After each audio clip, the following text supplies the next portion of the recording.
Bonjour. Alors aujourd'hui, j'ai envie de vous parler d'un concept, enfin c'est pas vraiment un concept en fait, de ma réflexion au sujet de la notion de couple. Ça va peut-être choquer certaines personnes. En même temps, je pense qu'il est bon de choquer et de venir un petit peu ébranler les convictions et les conventions. Donc voici ma perception, ma conception en fait du couple tel qu'on le conçoit habituellement, que ce soit un couple hétérosexuel, un couple homosexuel, enfin bref, le couple. That's it. Qu'est-ce que je pense du couple? Ben déjà que c'est pas fait pour tout le monde. Et ensuite, et ça j'en ai parlé dans une autre vidéo, et en fait je vous parlais un peu de mes expériences et que je ne concevais pas que j'étais faite pour vivre en couple. Mais excusez-moi, je pense que j'ai quelques... Ok, voilà, c'est bon. Je remets en question en fait le modèle de couple tel qu'on l'a acquis depuis toujours, depuis longtemps. Modèle conventionnel de vivre, enfin de concevoir que deux personnes sont faites pour vivre ensemble jusqu'à la fin de leur jour.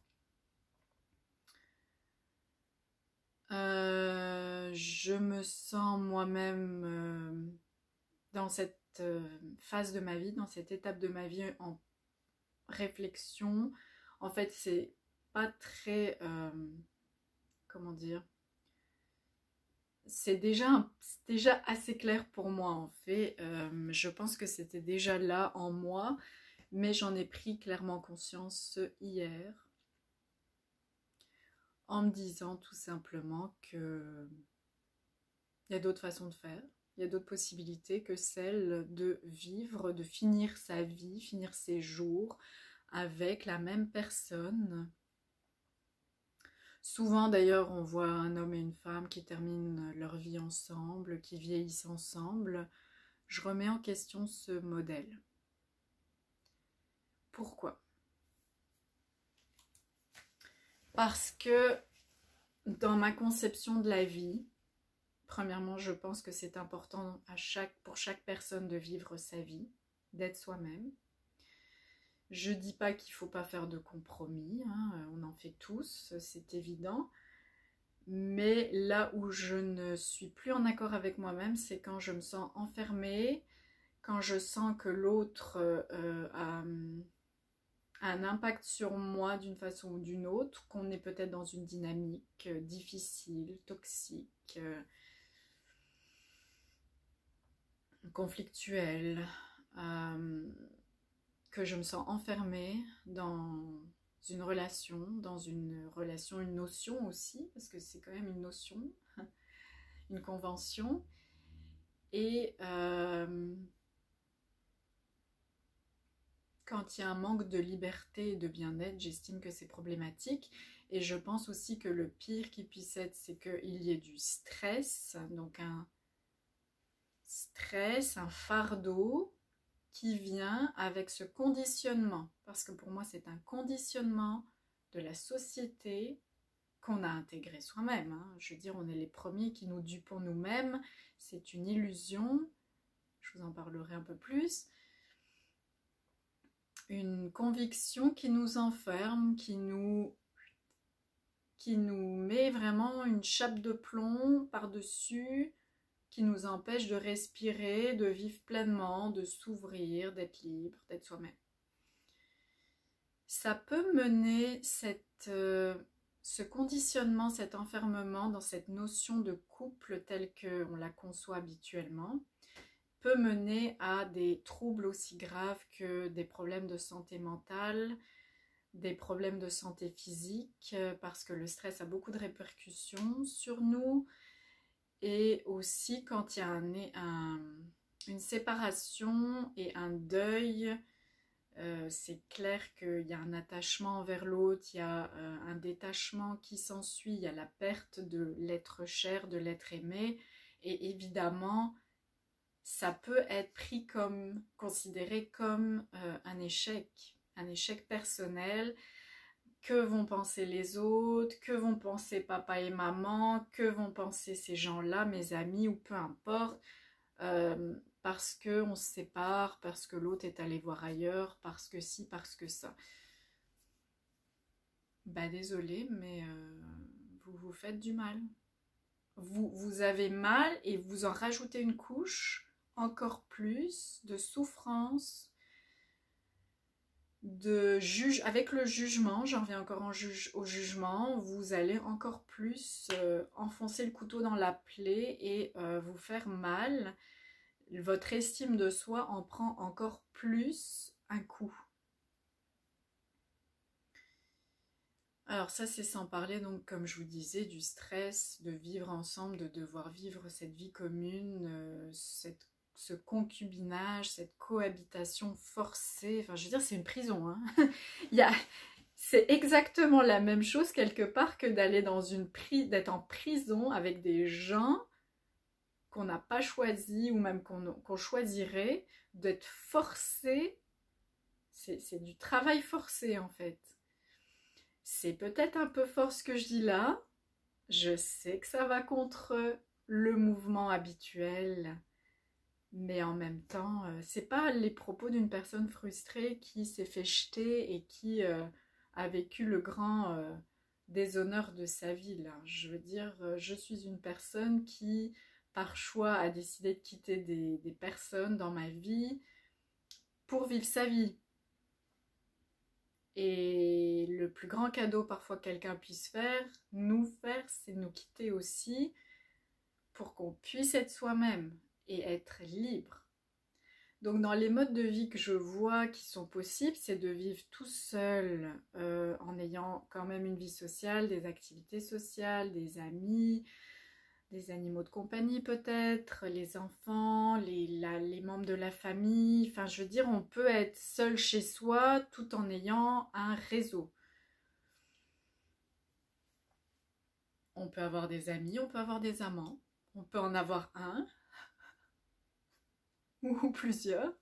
On peut vivre avec la personne, c'est vrai, on peut vivre dans des logements séparés, on peut vivre dans une grande maison avec des amis, avec des femmes, avec des hommes, avec...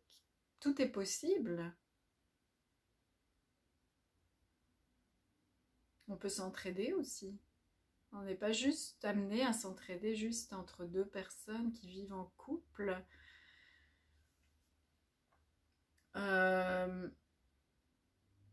Pour moi, c'est ça d'avoir le choix, la liberté de choix, la liberté de vivre, la liberté d'être soi-même. C'est de s'ouvrir à toutes ces possibilités, s'ouvrir à qui l'on est vraiment et ne pas s'imposer une façon de faire qui est contre nature si on estime que c'est pas pour soi. Si on n'est pas bien, si on est malheureux, si...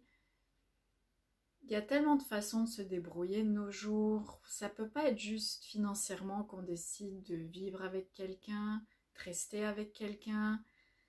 Il y a les enfants, mais de nos jours, je veux dire, les gens se séparent, les parents se séparent, les enfants, on s'organise autrement. C'est pas un gros drame en soi, là. C'est même mieux pour certaines familles et certains enfants quand les parents se séparent. Il y a beaucoup moins de conflits, beaucoup moins de tensions, ce genre de choses. C'est pas que je préconise forcément la séparation, le divorce et tout ça. Mais à quel point est-ce qu'on s'enferme dans cette convention? C'est un conditionnement, on ne peut pas le nier. Je vous parlerai peut-être dans une autre vidéo du polyamour, d'autres façons de voir l'amour. Il y a le polyamour, certes, mais il y a aussi l'amour pur. Il y a différentes formes d'amour. On n'a pas besoin de penser, d'imaginer que l'amour, c'est trouver son âme sœur et vivre en couple pour le restant de ses jours avec la personne qu'on considère âme sœur un certain temps. Puis après, on se dit, oh boy, je suis plus si sûre que c'est mon âme sœur. Mais là encore, c'est un concept.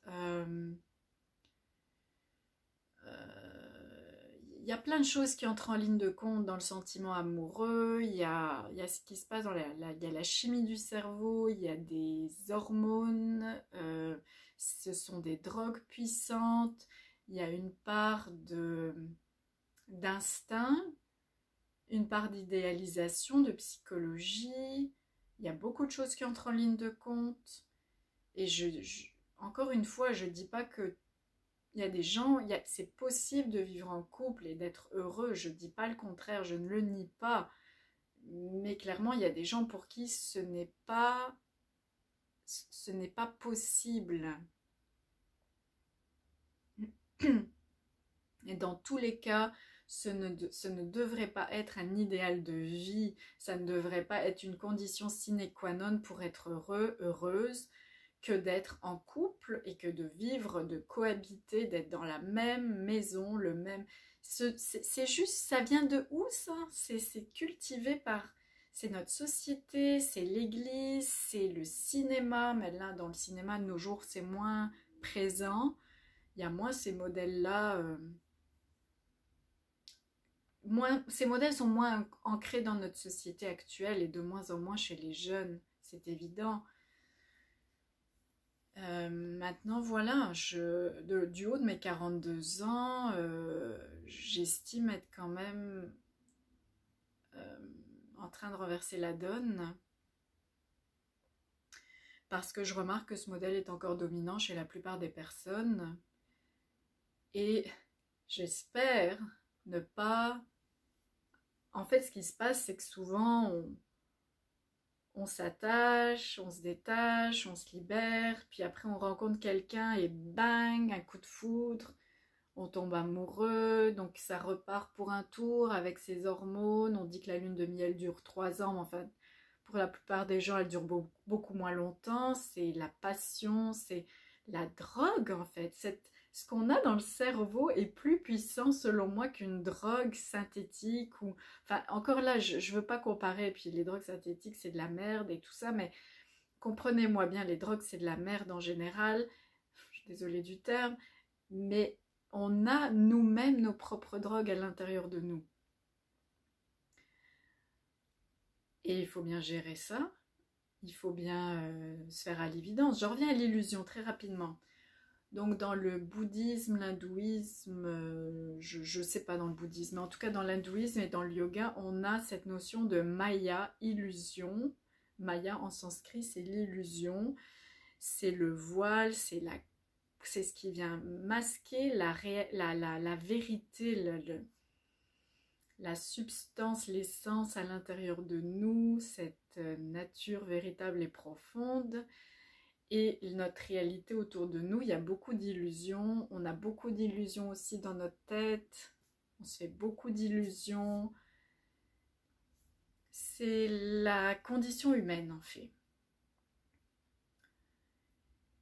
Il n'y a rien de mal avec ça, encore une fois. Mais à un moment, quand on évolue, quand on atteint quand même un certain stade de sagesse, de vécu, d'expérience, parce que la sagesse, c'est l'expérience. La vie qu'on a vécue, cet apprentissage de la vie, des expériences, de qui on est quand même finalement beaucoup, de notre propre vérité, eh bien, on prend conscience qu'on est peut-être plus lucide, j'en sais rien, d'une certaine façon. On prend conscience qu'il y a beaucoup d'illusions, qu'on est conditionné en fait. Et le but, selon moi, c'est de se libérer. C'est de se sentir plus libre et plus en adéquation avec notre essence, avec qui on est vraiment à l'intérieur de soi, cette paix intérieure. Et quand on veut, quand on est la paix intérieure, et d'ailleurs j'ai vu Thich Nhat Hanh dans un reel, je sais pas comment on prononce ça, peu importe, sur YouTube hier, qui parle, vous êtes d'abord la paix et ensuite vous faites la paix. Ça rejoignait justement la vidéo que je venais de faire plus ou moins le matin même, ou je ne sais trop quand exactement. Vous êtes en effet d'abord la paix. Vous faites la paix avec vous-même. Mais avec vous-même, ça veut dire quoi? C'est pas juste le moi, l'ego, l'identité, c'est plus profond encore. Vous faites cette paix intérieure, vous avez cette paix intérieure, et ensuite, vous êtes humain. Vous restez humain, il va y avoir des défis, il va y avoir des situations, mais donc plus vous revenez à vous-même et à cette paix intérieure, plus c'est quand même une sorte de satisfaction qui opère dans notre vie, un bien-être qui s'étend de plus en plus. Cette paix prend de plus en plus de place en soi, autour de soi, avec les gens avec qui on est en paix. Et je pense que je terminerai sur ce message tout simplement. Je ne veux pas m'étaler sur la notion de Maya, d'illusion et tout ça. Il y a d'autres dimensions encore comme les kléchas, les voiles de souffrance en sanskrit, mais je préfère ramener vers la conclusion. Je voudrais que ce soit vraiment soyez la paix intérieure pour commencer. Et encore, je vous dirais que c'est pas par pur égoïsme que je vous dis que on n'est pas censé être en couple forcément. Ce n'est pas de l'égoïsme. Je pense que c'est le contraire. Et je vous laisse justement réfléchir à ceci. Si ça vous rejoint, c'est que ça devait vous rejoindre, c'est qu'il y a quelque chose en vous déjà qui pense qu'il y a quelque chose qui cloche. Et si jamais ça vous rejoint pas du tout, c'est correct aussi. Peut-être que vous êtes différent de moi, peut-être que vous avez vécu d'autres choses. Chacun a son chemin, chacun a sa vie, chacun a sa façon de voir, de penser et d'être. Namasté.